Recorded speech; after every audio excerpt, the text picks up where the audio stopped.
What's up, guys? It's Wednesday. It's not a hot dog review.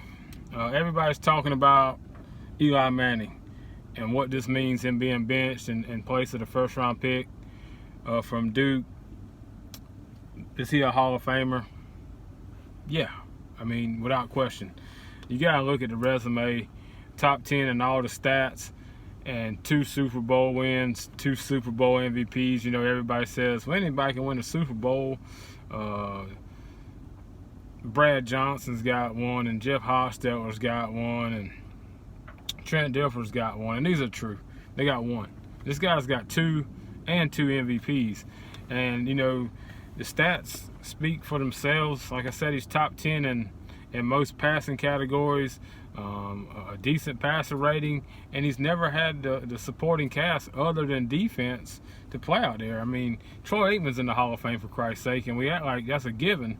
You know, without the best offensive line in football for 10 years, without Emmitt Smith, who was the best at his position, Michael Irvin, who was arguably one of the best at his position.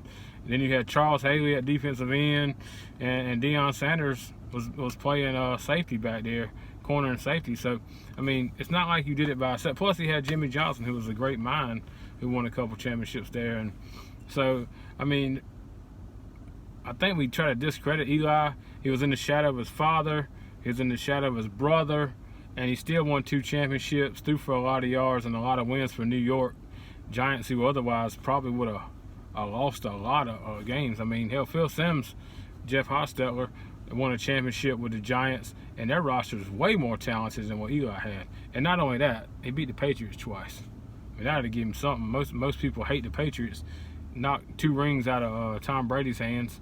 So, if nothing else, you give him bonus points for that. So, Eli is the first ballot Hall of Famer. There's no doubt in my mind about it. Stats don't lie. Super Bowls don't lie. Super Bowl MVPs don't lie.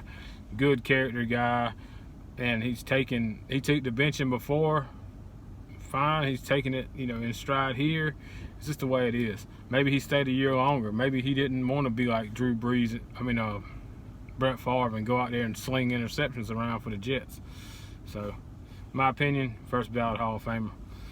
Secondly, every year it seems that the NFL has 6 can't-miss prospect quarterbacks. You know, get drafted from Power 5 to the small colleges. You know, every little college has got a guy, and every SEC or ACC or Pac-12, Big Ten, has got a quarterback coming out that's going to be the next big thing. And then a guy goes down and there's no quarterbacks. You know, Nick Foles goes down in Jacksonville, and you got a guy who looks like a backup in the Ace Ventura movie. You know, Minshew guy. He's okay. And then you got guys like Trevor Siemian and Brock Osweiler still in the league. You can't tell me there's not guys better than Trevor Siemian and Brock Osweiler. The Saints, all we hear about year after year is how Taysom Hill is the next Steve Young, could play any position and play quarterback for any team, and then Drew Brees gets hurt and Teddy Bridgewater plays quarterback. I don't get it. If Taysom Hill is the next Steve Young, he should be in the game. And Teddy Bridgewater, who knows how good he is? He's been on the shelf. He took a job on the shelf instead of a starting position. So, I don't know. It's just amazing to me that for the last 20 years, there's been great quarterbacks in the league, and then we also draft, you know, 6 quarterbacks a year, so there's 120 guys. So, if half of them, or a third of them, or 10%, there should be 12 more good quarterbacks, and there's not 12, in my opinion. There's probably not 12 to 15 good quarterbacks in the league as there is. You know, I'm not going to war with some of these guys who are starting, and we have no team has a solid backup, which is, you know, as much money as goes to the quarterback position. You know, it's a Brian Hoyer sweepstakes as soon as somebody gets hurt.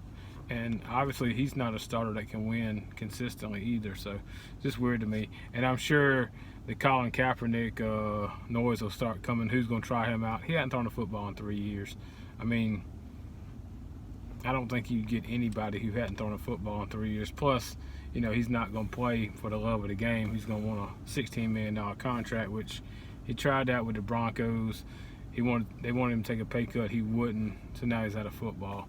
So hopefully the politics didn't get involved in this. But this is my take on Eli Manning. First ballot Hall of Famer. Good guy.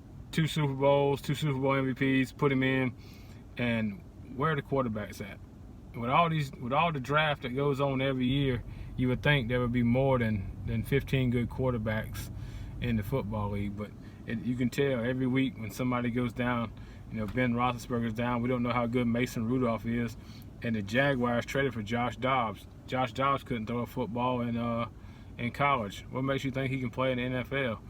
I know he's a nuclear physicist, astronomy major, something other. He's super smart, but that doesn't translate necessarily into, you know, winning 11 games in the NFL. So it's a dying breed, man, of a good backup quarterback like a Jeff Hostetler, or hell, like a Tom Brady was, to come in and do what he did when Bledsoe went down. It's tough. So, you know, maybe over the years we'll get a few more quarterbacks, but it's definitely a dying breed. But I'll be back later with a hot dog review. Still trying to pencil in where to go. I'm kind of dried up where I work at, so I'm trying to sneak off the beaten path and grab a dog, and I'll have a review this afternoon. See y'all.